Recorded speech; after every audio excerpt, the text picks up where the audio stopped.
Algunas escenas de este programa han sido recreadas.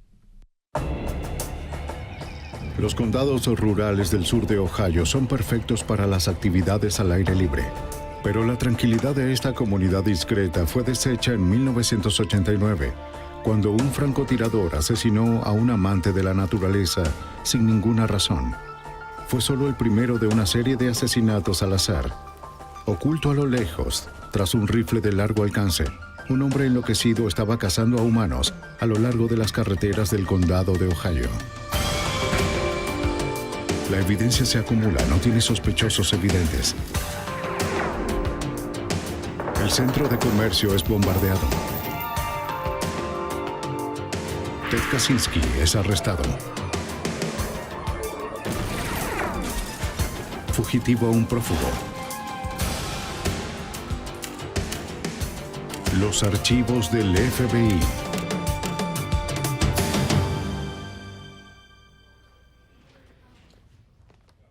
A comienzos de la primavera de 1989, un hombre acechó por los bosques y campos de la zona rural de Ohio.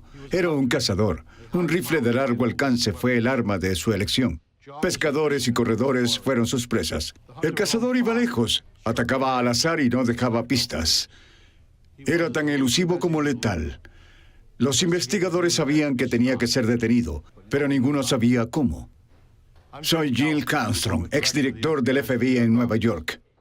La mayoría de los asesinos tienen una conexión con sus víctimas y un motivo para su crimen, mas no un asesino serial. Sus víctimas son escogidas al azar para satisfacer su necesidad de matar. A menudo viven una vida ordinaria. Sus familiares y amigos ignoran sus pasiones homicidas. Pero los asesinos en serie crean perfiles, tan definidos como las huellas. Y cuando se establece una conexión, es solo cuestión de tiempo para atraparlos. Presa humana. Los condados rurales del sur de Ohio son montañosos, rocosos y descubiertos. El lugar tranquilo para los mineros, obreros y agricultores. La clase de lugar donde las personas dejan sus casas sin cerrar y donde rara vez se oye de un crimen violento.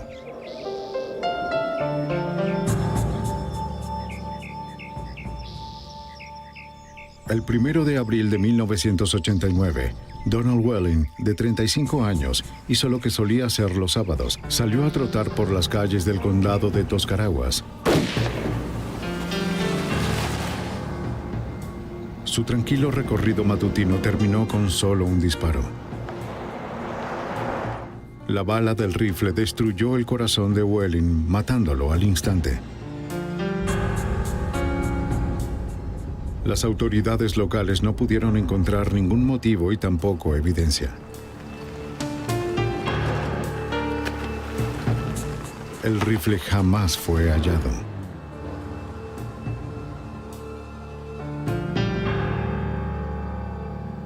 El 10 de noviembre de 1990, un sábado por la mañana, 19 meses después, en Ohio, Bannock, Jamie Paxton, de 21 años de edad, se levantó temprano para ir de casa con su ballesta.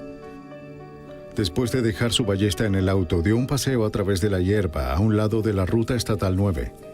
Paxton estaba solo y desarmado.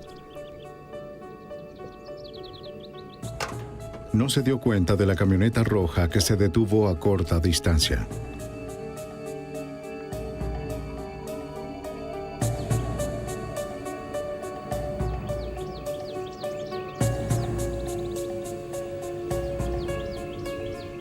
El tirador era cuidadoso y silencioso.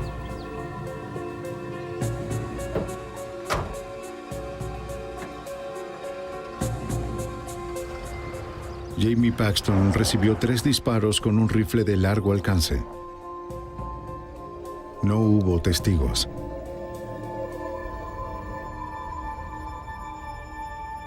El asesinato horrorizó a una comunidad tranquila que consideraba que el asesinato era un problema para las ciudades grandes.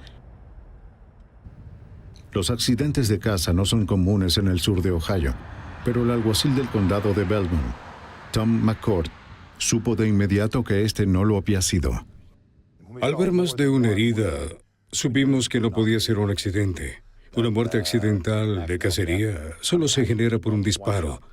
Además, vimos que era una herida de bala en vez de una flecha y no era temporada de armas. La jurisdicción del alguacil Tom McCourt es grande en términos geográficos, pero la comunidad es muy unida. Ahí las personas trabajan duro y es como si se conocieran entre todos. Incluso McCourt conocía a Jamie Paxton. Lo que no sabía era quién lo había asesinado. El hombre armado no dejó pistas. Revisamos el área en busca de cartuchos usados, huellas de neumáticos, cualquier cosa en esa zona de donde provenía el disparo. También revisamos el espacio alrededor del cuerpo en busca de los proyectiles que sin duda pasaron a través de él. Incluso usamos detectores de metales para buscarlos. En ese momento no encontramos nada. Habrás escuchado de que estuvo en la Marina. Es lo que se comenta. Luego de entrevistar a los amigos, familiares y conocidos de Jamie, no fueron capaces de encontrar a alguien con un motivo para matarlo. Todos en la zona conocían a Jamie Paxton. Incluso hasta el día de hoy, no hay nadie que conociéramos que no le haya agradado al joven. El alguacil McCourt, al parecer, tenía un asesinato al azar de un conocido joven sin ningún tipo de antecedentes. Uno que aparentemente no tenía solución, sin evidencia física y sin testigos. Ni siquiera una teoría creíble sobre lo sucedido. Y creo que eso es todo. Después de la muerte de su hijo, el dolor de Jim Paxton la impulsó a la acción. Comenzó a escribir cartas a un periódico local, el Martin Ferry Times Leader, con la intención de descubrir al asesino. Cada vez que me sentaba a escribir una carta, oraba y decía, por favor, Dios, solo dame las palabras para llegar a la persona que mató a mi querido hijo. Las cartas fueron severas y apasionadas. Para el asesino de mi hijo, Jamie, escribió, ¿sería más fácil para ti si escribiera palabras de odio? No puedo porque no siento odio. Siento un profundo pesar por la pérdida de mi hijo. Tomaste una luz de mi vida el pasado noviembre y me dejaste con muchos días de oscuridad. ¿Has pensado en tu propia muerte? Pues sucederá. A menos de que confieses tus pecados y pidas el perdón de Dios, enfrentarás el fuego y la furia del infierno en tu propia muerte. Si el asesino leía las cartas de Jim Paxton, estas no parecían afectarle. El 28 de noviembre de 1990, solo 18 días después del asesinato de Paxton, Kevin Loring, de 30 años, estaba de cacería en el condado de Muskegon, Ohio, a unos 64 kilómetros donde Jamie Paxton había sido asesinado. Mientras sus amigos terminaban de almorzar, Kevin decidió adelantarse.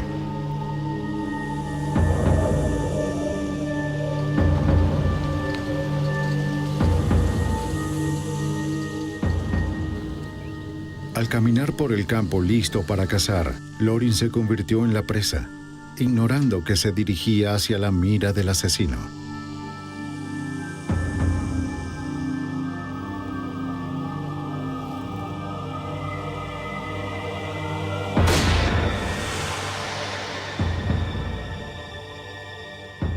Loring fue asesinado de un solo disparo en la cabeza.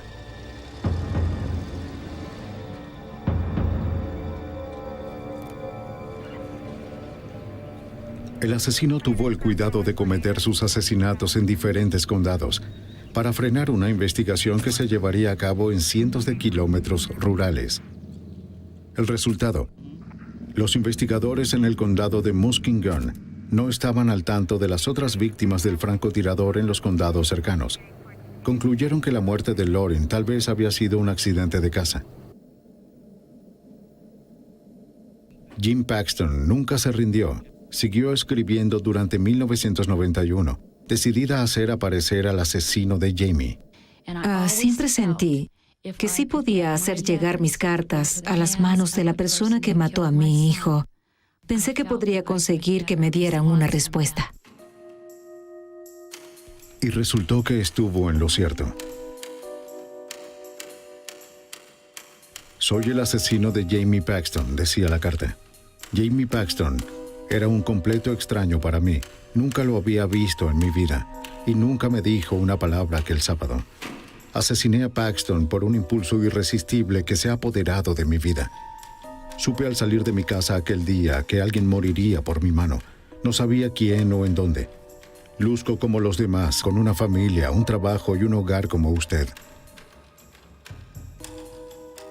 Algo en mi mente hace que me convierta en un asesino despiadado sin conciencia. La carta llegó al Martin Ferris Times Leader unos días antes del primer aniversario de la muerte de Jamie. La carta describía el asesinato de Paxton de manera espeluznante. Me encontraba muy ebrio y una voz en mi cabeza me decía, hazlo. Detuve mi auto detrás del de Jamie y me bajé.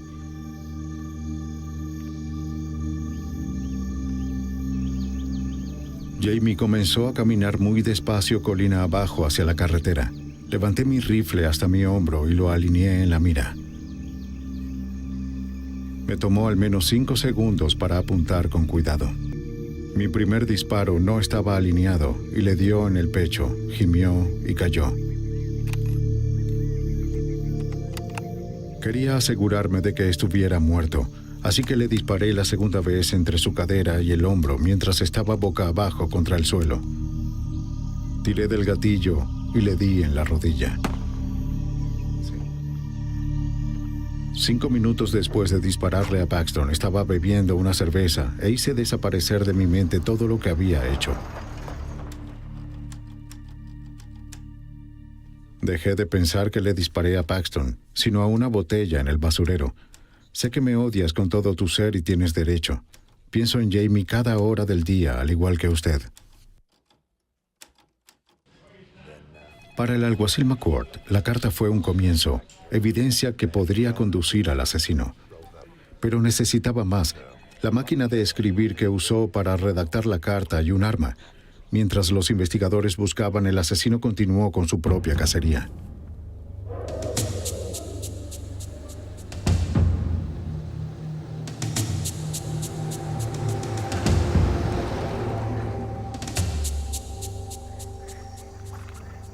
Sábado 14 de marzo de 1992. Claude Hawkins termina su turno de medianoche en la compañía de Pittsburgh Plate and Glass al amanecer. Era un buen momento para pescar y Hawkins fue a un lugar preferido en el río, a un lado de la represa de Creeks.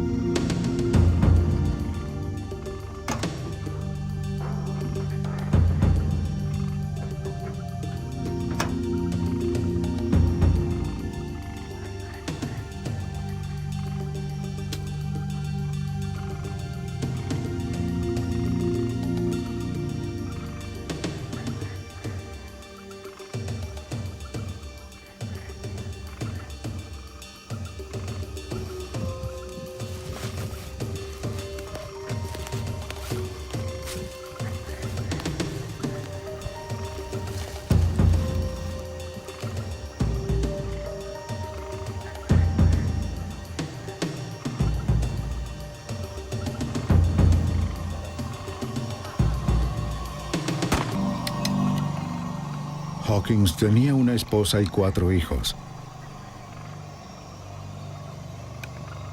Otro amante de la naturaleza había sido asesinado mientras estaba solo, pero este se produjo en propiedad federal. El FBI intervino. El FBI se unió en la búsqueda del francotirador que mató a su última víctima en propiedad federal. Los investigadores de los 3 condados involucrados, junto con el FBI y la División de Vida Silvestre de Ohio, formaron una fuerza de tareas. No tardaron en darse cuenta de las pocas pistas que tenían. En cada caso, el asesino no tuvo contacto con las víctimas, no revisaba los bolsillos, no robaba. Los casquillos habían sido removidos con cuidado y los autos de las víctimas estaban intactos. El agente especial Harry Trombiras Era el encargado de la oficina de campo del FBI en Columbus, Ohio. Lo que sí sabíamos era que el señor Hawkins había muerto de un disparo y por lo general se encontraría algún tipo de cartucho en el área. Recuerdo que buscamos con detectores de metal y nuestras manos y pies algún tipo de casquillo. No hallamos nada.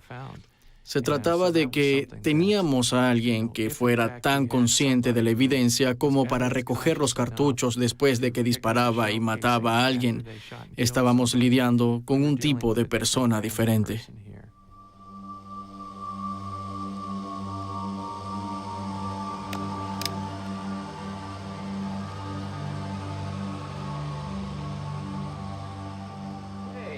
Hola, ¿cómo están? Hola, ¿cómo están? ¿Cómo están? Saludos, ¿qué tal? La Fuerza de Tareas Multijurisdiccional del FBI concluyó que la muerte de Kevin Loring, declarada accidental, se trataba de un homicidio. Señores, tenemos un problema. Muy bien, lo que tengo aquí es... Al analizar los 4 asesinatos, el equipo de investigación notó muchas cosas en común. Amantes de la naturaleza, cazadores, pescadores o corredores, solos en un entorno rural, todos asesinados con un rifle de largo alcance. Todos los asesinatos, excepto uno, ocurrieron un fin de semana, y el asesino fue muy cuidadoso para no dejar evidencia. Se hizo más que evidente que una sola persona era el responsable. La Fuerza de Tareas estaba detrás de un asesino en serie. No tenemos En cuanto comenzaron a movilizarse, el asesino atacó de nuevo. Ninguna evidencia. Sé que podemos atrapar a esa persona. Sé que podemos.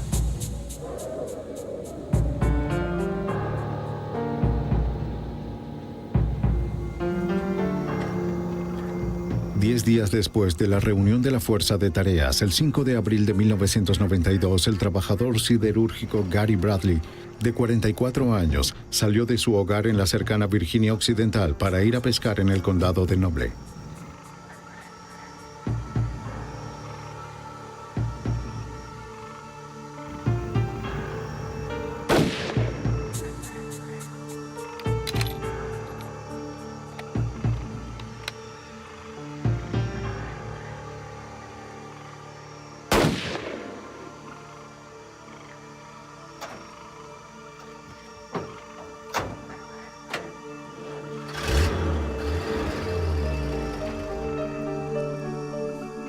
La esposa y los 3 hijos de Bradley nunca volverían a verlo con vida.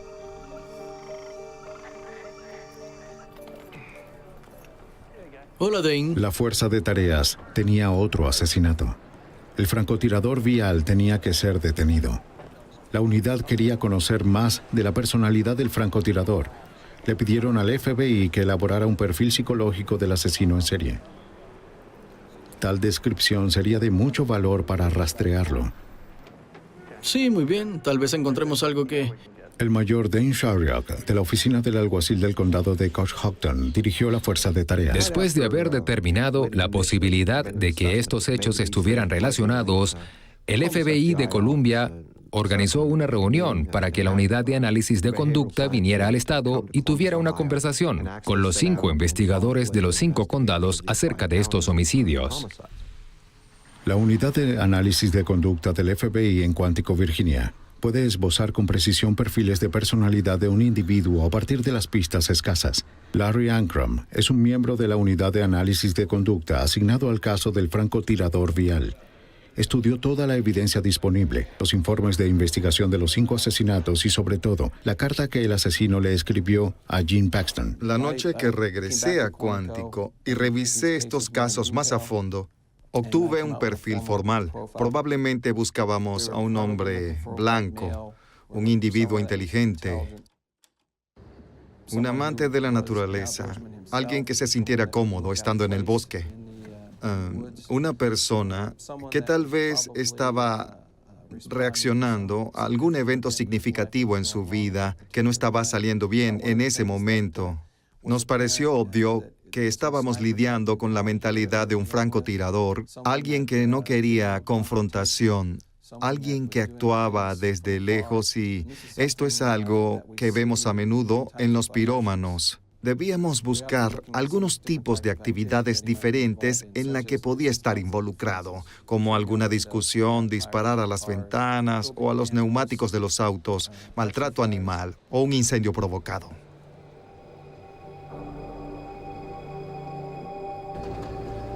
Ankrum creía que la violencia estaba siendo provocada por el estrés y alimentada por el alcohol. Ahora la fuerza de tareas tenía un perfil psicológico del francotirador vial.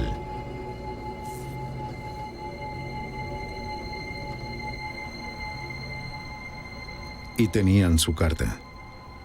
Los científicos forenses del FBI las estudiaron a fondo. Encontraron características distintivas en el tipo de letra. Si podían encontrar la máquina de escribir con la que había sido escrita, sería fácil vincular la carta con su dueño, al igual que el asesinato con el asesino. Tenían que apresurarse, el francotirador seguía afuera. El 21 de julio de 1992, dos cazadores en el Parque Estatal del Condado de Muskingum se encontraron cara a cara con el asesino.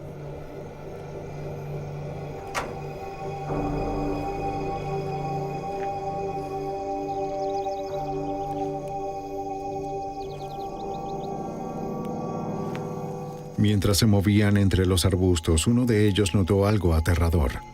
Una figura cercana con un arma apuntó directamente hacia ellos. ¿Qué estás haciendo? Lo llamaron y el hombre huyó hacia una camioneta roja. Sucedió muy rápido como para que los cazadores pudieran ver con claridad al hombre o a la matrícula del auto. ¿Viste la matrícula? No, no la vi. Desconcertados llamaron a la policía local, quienes alertaron a la fuerza de tareas.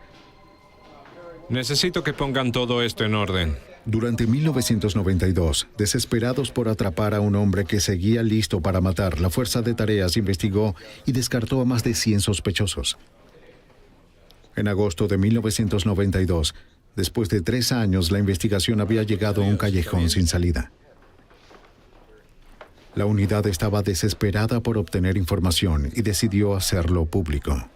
La opinión de la fuerza de tareas sobre los homicidios es que... Realizaron una conferencia de prensa y emitieron un comunicado del FBI donde detallaban el perfil del hombre al que buscaban, para pedirle a cualquiera que presentara la información que tuvieran. La impactante... El FBI emitió un comunicado y fue masivo de una vez y llamó la atención de todos. Las noticias de las 6, todos estaban mostrando este caso. Los teléfonos empezaron a sonar al instante. Wilson.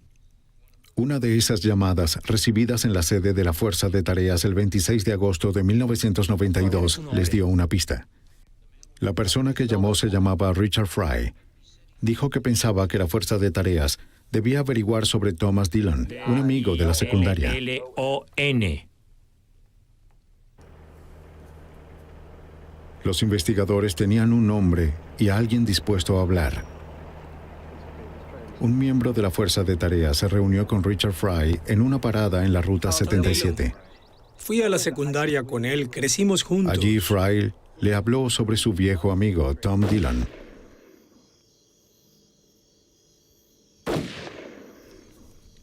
Solían conducir por las zonas rurales de Ohio y disparar a las señales de tránsito y animales pequeños. Pero Fry encontró a Dillon muy violento y excéntrico para su gusto. Obsesionado con asesinos en serie como Ted Bundy, Dillon se había dedicado a matar a las mascotas y al ganado de las familias y a provocar incendios al azar. Fry se casó y durante la década de los 80 se olvidó de su amigo extraño.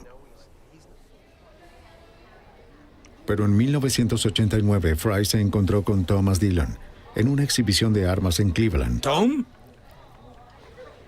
Thomas. Dillon volvió a invitarlo a un paseo con él, como en los viejos tiempos. Y traté de... Es difícil olvidarse de las viejas amistades y Richard Fry se encontró una vez más conduciendo por las carreteras de la zona rural de Ohio, bebiendo cerveza y disparando a las señales de tránsito. Pero Fry se dio cuenta de que Dillon había empeorado. Dillon le preguntó a Fry si pensaba que él alguna vez había matado a alguien. Nos conocemos desde hace tiempo. Desde hace 27 años. ¿Crees que he matado a alguien?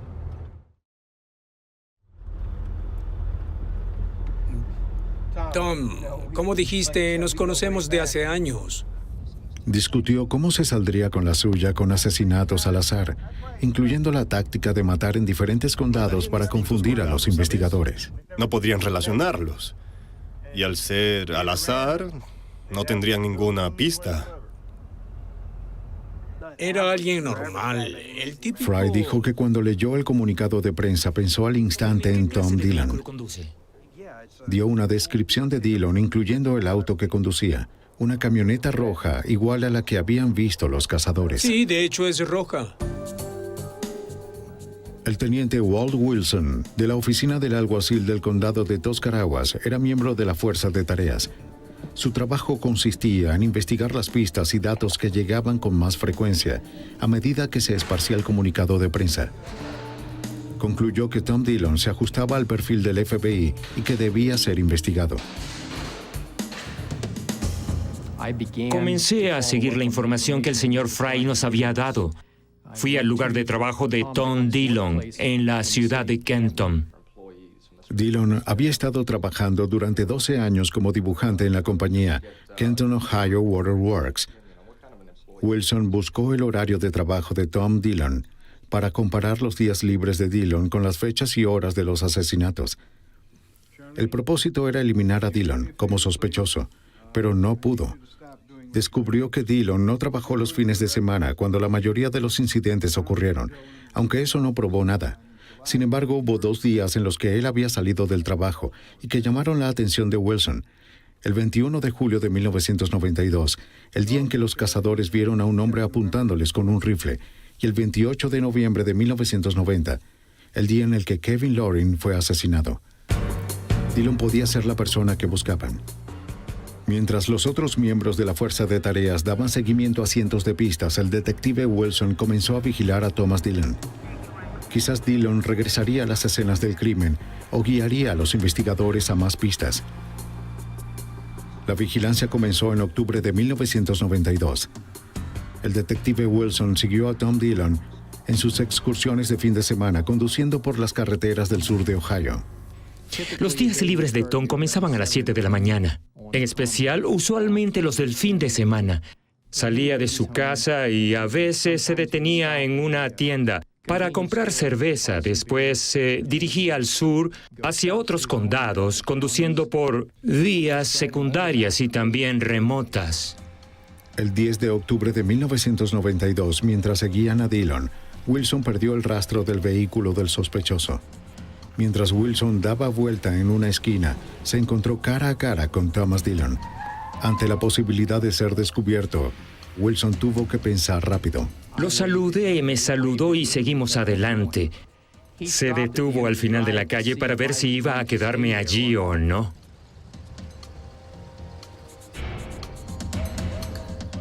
Wilson no podía arriesgarse a ser identificado. Dejó que Dillon se marchara. Mi gran preocupación fue, espero que no se detenga y me pregunte qué estoy haciendo en esa propiedad, porque tenía todo el equipo en el auto conmigo. Y además no quería que viera mis radios y todas las cosas que llevaba.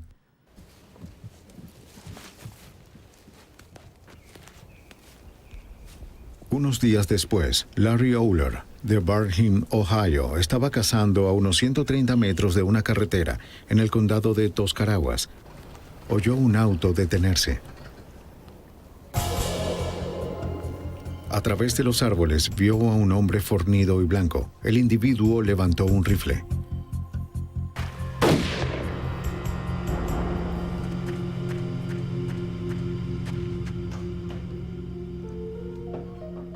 Oler salió ileso y observó con terror mientras la camioneta se alejaba.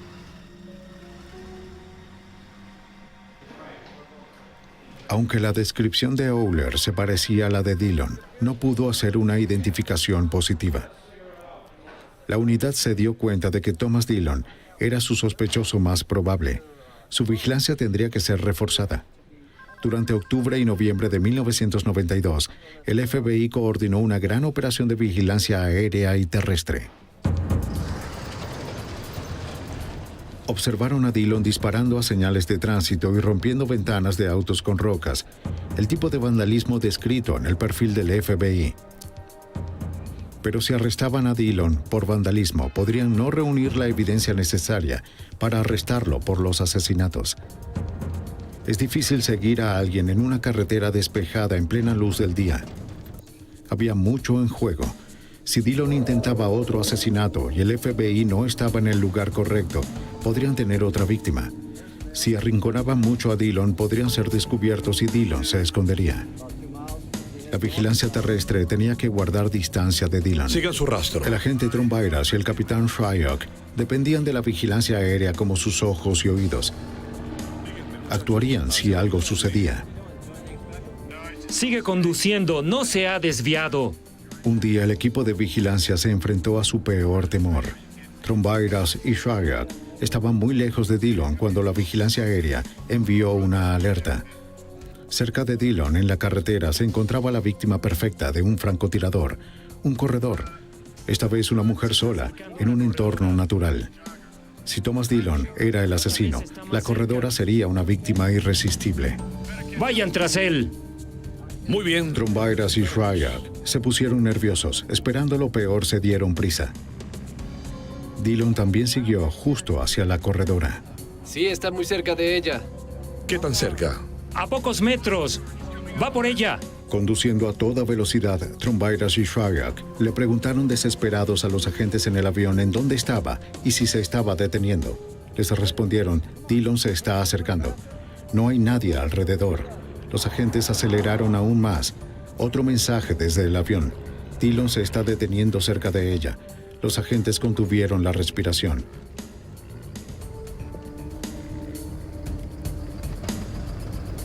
Solo siguió de largo.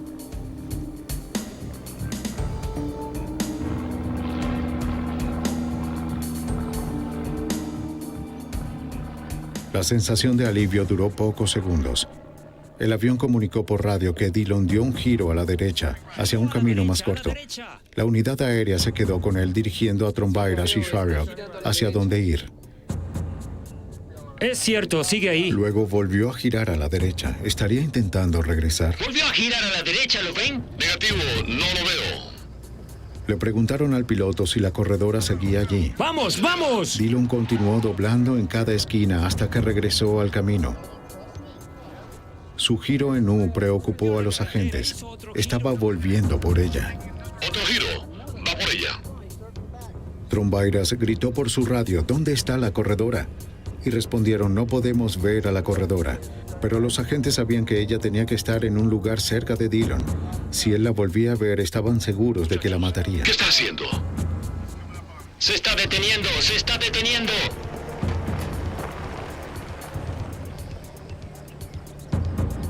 La unidad aérea reportó que Dillon detuvo su auto y se bajó. Tenía algo brillante en sus manos. ¿La mataría delante de ellos? No se podía ver a la corredora desde el aire, pero eso no significaba que no estuviera allí.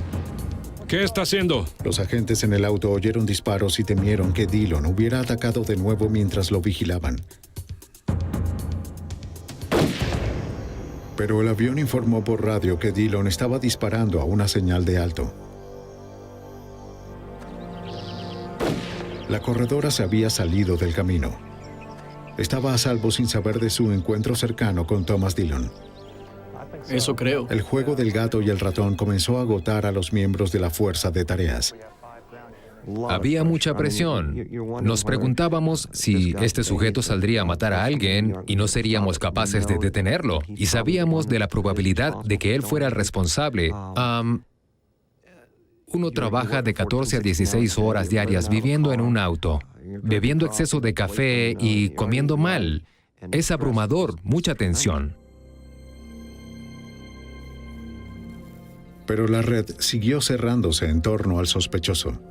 El asesino en su carta enviada al periódico había admitido su preocupación por la muerte de Paxton y de haber visitado su tumba. Los investigadores revisaron el video de la tumba de Jamie Paxton grabado el 10 de noviembre de 1991, el primer aniversario de su muerte.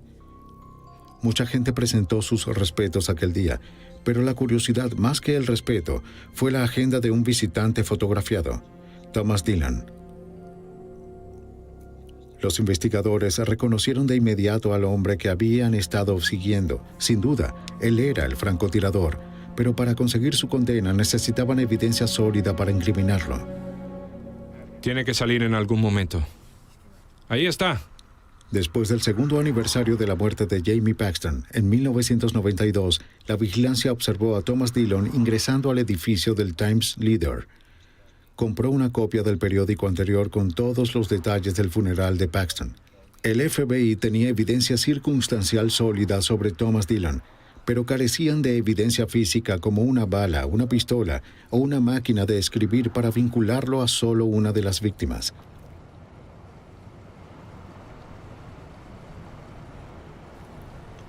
Se acercaba la temporada de caza. Dillon seguía vagando por los caminos rurales ebrio, armado y letal.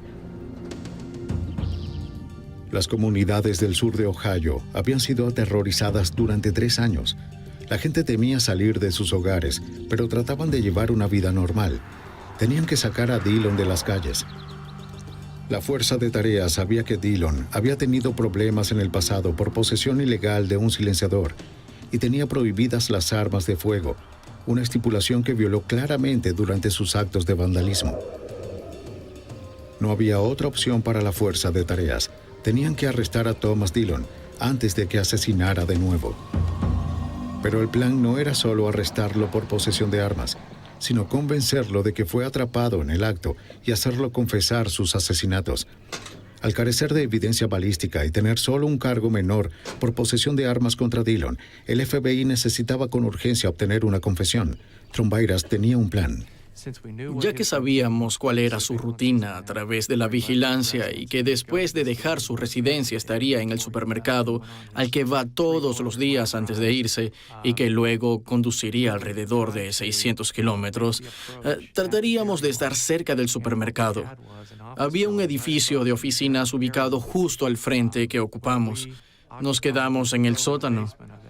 Lo que el detective Wilson y yo hicimos fue bajar al sótano del mismo, donde íbamos a hacer la entrevista, y allí colocamos a lo largo de las paredes de la habitación los mapas de todas las áreas por las que Dillon condujo, fotografías de las escenas del crimen, artículos de periódicos. Queríamos que ese entorno fuera irresistible para él. Luego, cuadro por cuadro, vamos a mostrarle cada una de las evidencias para ver qué reacción conseguimos. Tenemos refuerzos. Sería abrumador y lo pondría en un estado para poder sentarnos, entrevistarlo y obtener una confesión. El 27 de noviembre de 1992, el plan entró en marcha. Ahora todo el caso dependía de conseguir una confesión. La idea era que cuando saliera del supermercado, lo íbamos a interceptar, nos identificaríamos y le pediríamos que nos acompañara voluntariamente a esta sala, en donde queríamos compartir información con él y mostrarle algunas cosas que sabíamos que le interesarían. Si Dillon se negaba, Trombairas levantaría su mano derecha para darles la señal a los agentes de la ATF, quienes son los responsables de realizar arrestos en casos de armas para esposar a Dillon. Puedo recordar su reacción, es decir, su mandíbula se abrió por unos 5 segundos y luego se compuso y dijo, «Quiero hablar con mi abogado primero». Esa fue la señal.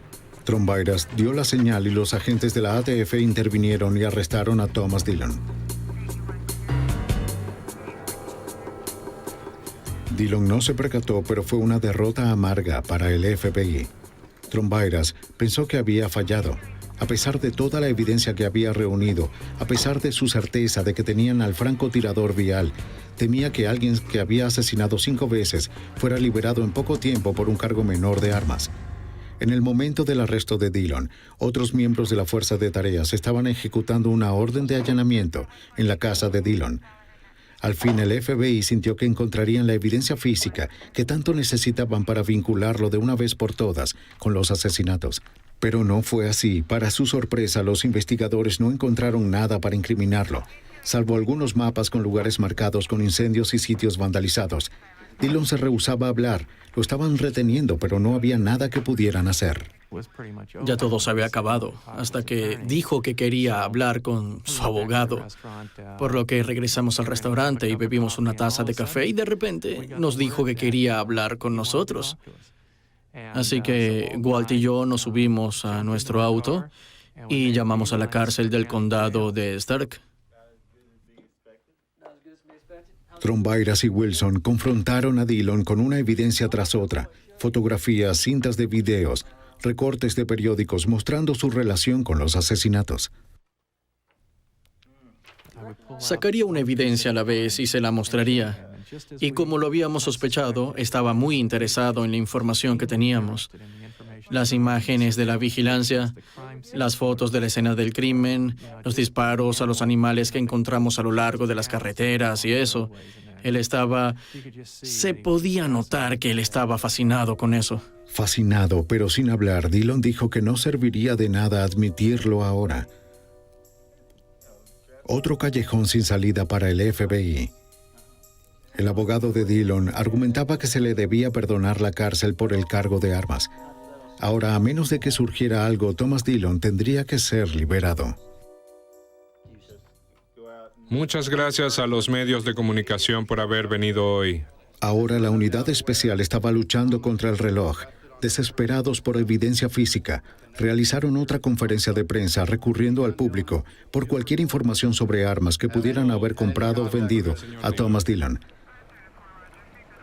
Mientras tanto, el miembro de la Fuerza de Tareas, Jerry Wade, de la División de Vida Silvestre de Ohio, estaba siguiendo una pista. Un testigo llevó a Wade a un lugar en donde hace un par de años vieron a Thomas Dillon disparar su arma. Wade esperaba que eso lo condujera a alguna evidencia balística para vincular a Dillon con uno de los asesinatos. Esta persona nos hizo notar que había visto a Thomas Lee Dillon dispararle a este ciervo con un rifle y pensó que este podría ser uno de los que usó. Y si podíamos encontrar alguna evidencia física, por ejemplo los casquillos, y hacerlos coincidir con el arma homicida, vincularíamos ese rifle con Thomas Lee Dillon antes de los asesinatos, lo que nos daría un caso mucho más fuerte, ya que él poseía el arma antes de los asesinatos. Las posibilidades de encontrar los casquillos pequeños en un área tan amplia eran escasas y habían pasado 2 años desde que el rifle había sido disparado. Con determinación y paciencia, Wade revisó cada centímetro del campo en donde el testigo anónimo le dijo que vio a Dillon dispararle al ciervo. Partiendo desde el árbol descrito por el testigo, Wade revisó el área caminando en círculos usando su mano y la ayuda de un detector de metales, indicando con cuidado el territorio.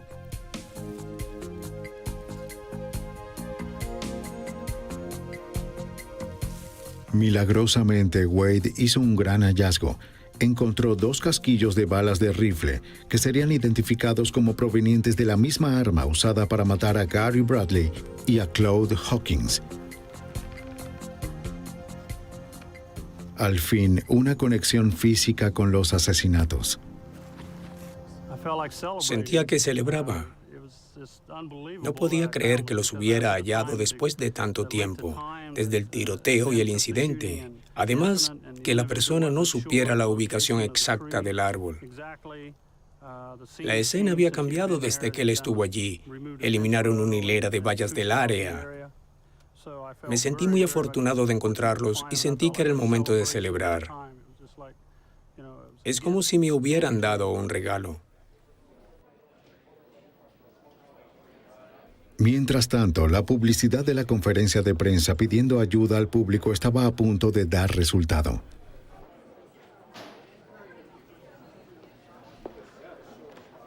El 4 de diciembre, el capitán Sharrock atendía los teléfonos en la sede de la Fuerza de Tareas. Un hombre llamado Al Cope estaba al teléfono. Dijo que le había comprado un arma a alguien que podía haber sido Thomas Dillon en una exhibición de armas la primavera pasada. La fecha, el 5 de abril, el mismo día en que Gary Bradley fue asesinado. El arma fue enviada al laboratorio del FBI en Washington para realizar pruebas balísticas. El agente especial Paul Schrecker es un experto en balística que trabaja para el buró. A medida que la bala va saliendo a través del arma, al entrar en contacto directo con las paredes internas del cañón, esta queda impresa con las imperfecciones microscópicas, las características microscópicas que dejan una marca como una huella dactilar. Los fragmentos de las balas tomados de los cuerpos de Gary Bradley y Claude Hawkins fueron examinados por los laboratorios del FBI. Un pedazo de bala puede seguir siendo valioso para la comparación, aunque pueda fragmentarse y quebrarse como resultado del impacto en la víctima, y solo se recuperen los pedazos. Estos fragmentos todavía están marcados. Aún tienen las impresiones del interior del cañón del arma y se pueden usar para hacer una comparación positiva o una identificación. Cuando se envió el arma al laboratorio, se hicieron las pruebas de balística y las balas disparadas fueron comparadas con los fragmentos recuperados de las víctimas. Al Cobb hizo las pruebas con el arma y se examinaron las balas para buscar las características que pudieran tener en común con los fragmentos de las balas tomados de los cuerpos de Gary Bradley y Claude Hawkins. Conclusión: el arma que Thomas Dillon le vendió a Al Cobb coincidía con el arma usada para matar a Gary Bradley y Claude Hawkins. Al fin, el FBI le dio la noticia a Thomas Dillon. Cierra la puerta, por favor. El agente Trombairas visitó a Dillon en la cárcel y lo confrontó con la evidencia. Él y su camioneta coincidían con la descripción de los pocos testigos. Estuvo ausente en el trabajo cuando ocurrió cada asesinato. Tenía un historial de violencia al azar y de uso de armas, y el FBI podría probar en la corte que un arma que tuvo mató al menos a 2 de las víctimas. Pero Trombairas sabía que Dillon era el culpable de los 5 asesinatos y quería un cierre para las familias de las víctimas. Le ofreció un trato a Dillon. Como presión, Trombairas le recordó a Dillon que se enfrentaba a la silla eléctrica de Ohio. Dillon se puso nervioso y comenzó a negociar.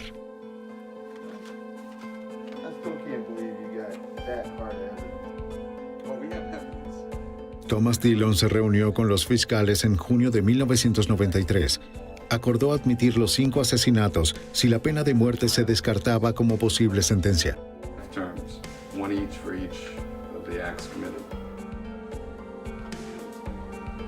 El 9 de julio, Dillon confesó todo a los fiscales para salvar su vida.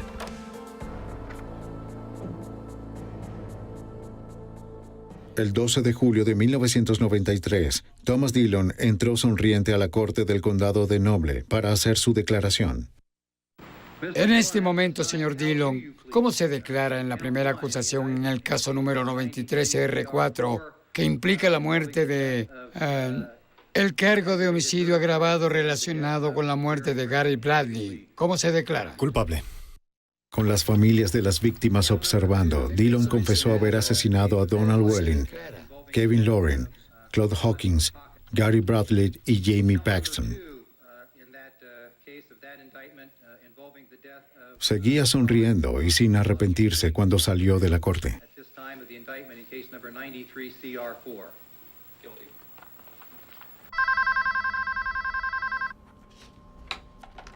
Hola.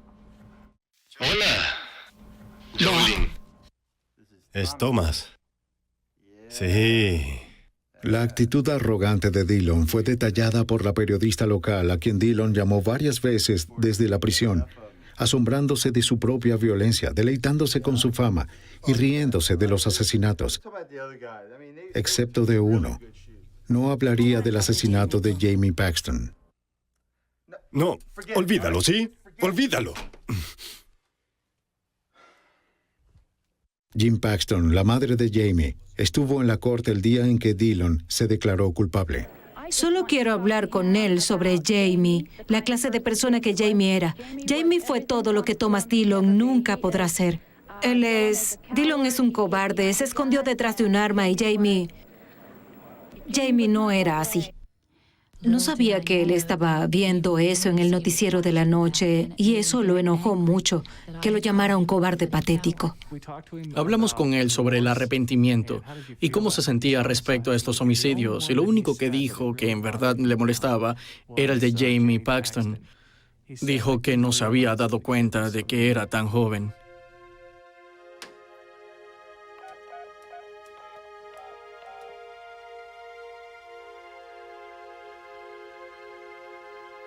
Hola, señora Paxton.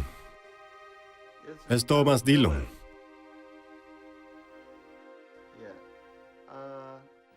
Esa noche, cuando contesté el teléfono, fue como si alguien me llamara para venderme algo. Él dijo, señora Paxton, soy Tom Dillon.